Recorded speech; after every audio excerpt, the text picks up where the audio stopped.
Assalamualaikum warahmatullahi wabarakatuh. Di video kali ini saya akan mempresentasikan iman kepada Rasul-Rasul Allah Subhanahu wa Ta'ala. A. Pengertian iman kepada Rasul-Rasul Allah Subhanahu wa Ta'ala.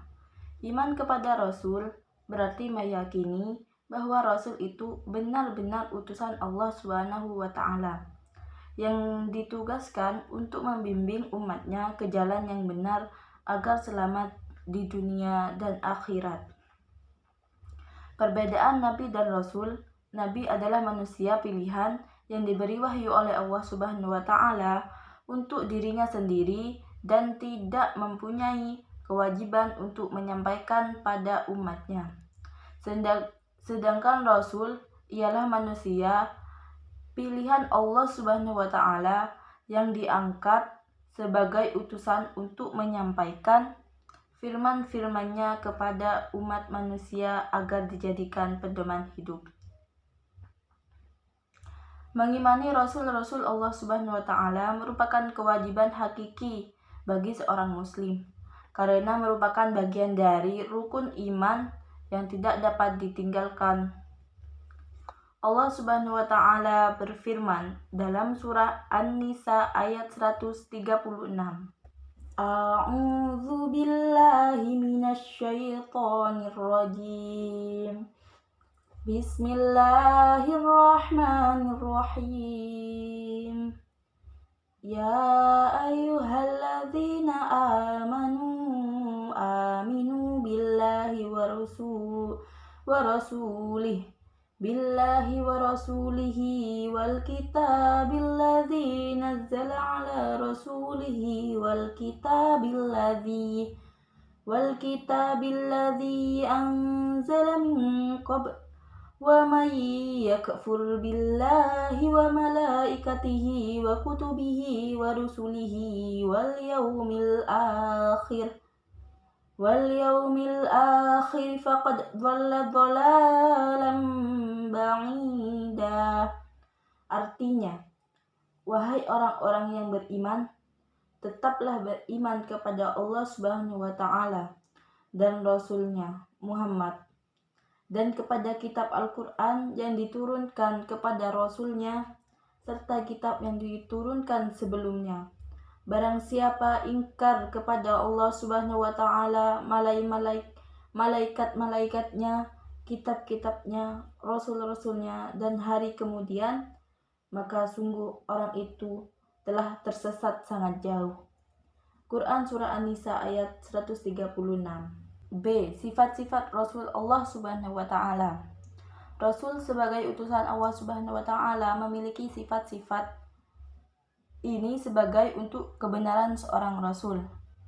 Yang pertama, sifat wajib, artinya sifat yang pasti ada pada Rasul. A. As-Siddiq, yaitu Rasul yang selalu benar. B.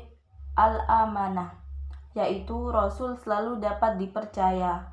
C. At-Tabligh, yaitu Rasul selalu menyampaikan wahyu.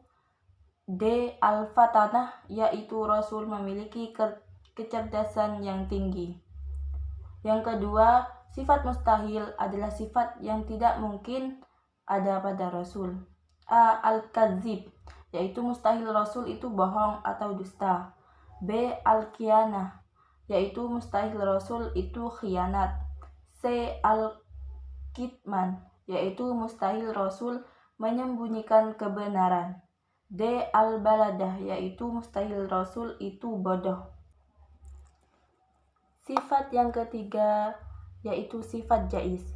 Sifat jaiz Rasul dengan sifat jaiz Allah Subhanahu wa Ta'ala sangat berbeda. Allah Subhanahu wa Ta'ala berfirman, A'udzu billahi minasyaitonir rajim. Bismillahirrahmanirrahim. Ma hadza illa basyarum mithlukum ya'kulu mimma ta'kuluna minhu wa yashrabu mimma tasrabun. Artinya, orang ini tidak lain hanyalah manusia seperti kamu. Dia makan seperti apa yang kamu makan, dan dia minum seperti apa yang kamu minum. Quran Surah Al-Mu'minun ayat 33. Rasul juga memiliki sifat yang tidak terdapat pada selain Rasul, yaitu Ismatur Rasul adalah orang yang maksum, terlindung dari dosa dan salah dalam kemampuan pemahaman agama, ketaatan, dan menyampaikan wahyu Allah Subhanahu wa Ta'ala. Seorang Rasul selalu siaga dalam menghadapi tantangan dan tugas apapun. Yang kedua, Iltizamur Rasul adalah orang-orang yang selalu komitmen dengan apapun yang mereka ajarkan. C. Tugas Rasul-Rasul Allah Subhanahu wa Ta'ala. Para Rasul dipilih oleh Allah Subhanahu wa Ta'ala dengan mengemban tugas yang tidak ringan. Di antara tugas-tugas Rasul itu sebagai berikut. 1. Menyampaikan risalah dari Allah Subhanahu wa Ta'ala. Yang kedua, mengajak kepada tauhid, yaitu mengajak umatnya untuk mengesahkan Allah Subhanahu wa Ta'ala dan menjauhi perilaku musyrik, menyekutukan Allah. Ketiga, memberi kabar gembira kepada orang mukmin dan memberi peringatan kepada orang kafir. Yang keempat, menunjukkan jalan yang lurus. Yang kelima, membersihkan dan menyucikan jiwa manusia serta mengajarkan kepada mereka kitab dan hikmah. Yang keenam, sebagai hujjah bagi manusia. D. Hikmah beriman kepada Rasul-Rasul Allah Subhanahu wa Ta'ala. Pentingnya orang Islam beriman kepada Rasul bukan tanpa alasan. Selain karena diperintahkan oleh Allah Subhanahu wa Ta'ala, juga ada manfaat dan hikmah yang dapat diambil dari beriman kepada Rasul.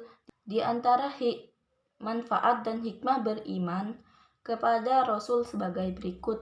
Yang pertama, makin sempurna imannya. Kedua, terdorong untuk menjadikan contoh dalam hidupnya. Ketiga, terdorong untuk melakukan perilaku sosial yang baik. Keempat, memiliki teladan dalam hidupnya.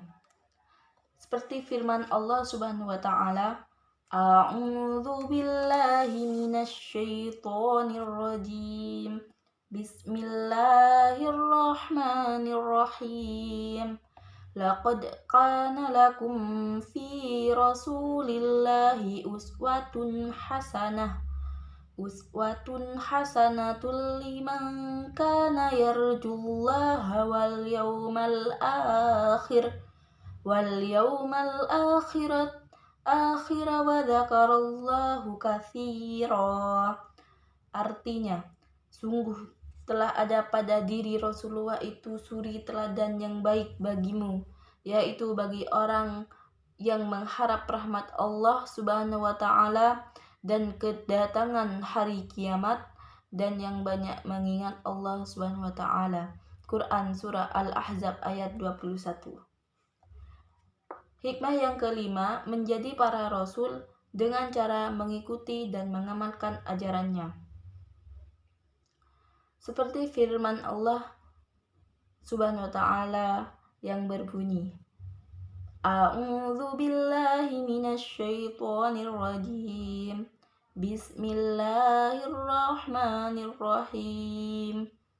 Qul in kuntum tuhibbunallaha fattabi'uni yuhibbukumullahu wa yaghfir lakum dzunubakum wallahu ghafurur rahim.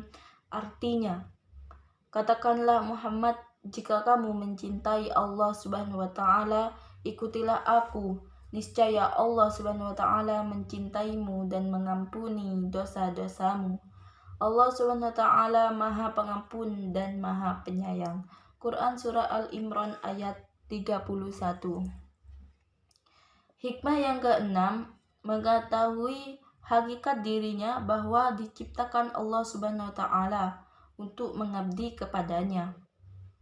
Seperti firman Allah Subhanahu wa Ta'ala sebagai berikut, Bismillahirrahmanirrahim. Wa ma khalaqtul jinna wal insa illa liya'budun. Artinya, aku tidak menciptakan jin dan manusia, melainkan agar mereka beribadah kepadaku. Quran Surah Az-Zariyat ayat 56. Perilaku mulia yang dicerminkan orang yang beriman kepada Rasul seperti berikut. 1. Dapat menjunjung tinggi risalah ajaran Allah SWT yang disampaikan Rasulnya. Yang kedua, melaksanakan seruannya untuk beribadah hanya kepada Allah SWT. Yang ketiga, giat dan rajin bekerja, mencari rezeki dan yang halal sesuai dengan keahliannya. Yang keempat, Rasulullah selalu mengingat, memahami dan berperilaku sesuai dengan tuntunan Rasulullah SAW. Yang kelima, melakukan usaha-usaha agar kualitas hidupnya mengingat ke derajat yang lebih tinggi. Usaha-usaha itu misalnya seperti berikut: A. Memelihara dan mengingatkan iman dan takwa kepada Allah Subhanahu wa Ta'ala. Yang B. Memelihara dan mengingatkan kesehatan jasmani dan rohani. Yang C. Meningkatkan ilmu pengetahuan yang bermanfaat, misalnya ilmu pengetahuan tentang pertanian, perikanan, peternakan, teknologi, kedokteran, perdagangan, industri, transportasi, dan ekonomi. Ilmu-ilmu pengetahuan tersebut hendaknya digunakan sebagai bekal dalam beribadah dan usaha mensejahterakan umat manusia. Demikian yang dapat saya sampaikan. Kurang lebihnya mohon maaf. Wassalamualaikum warahmatullahi wabarakatuh.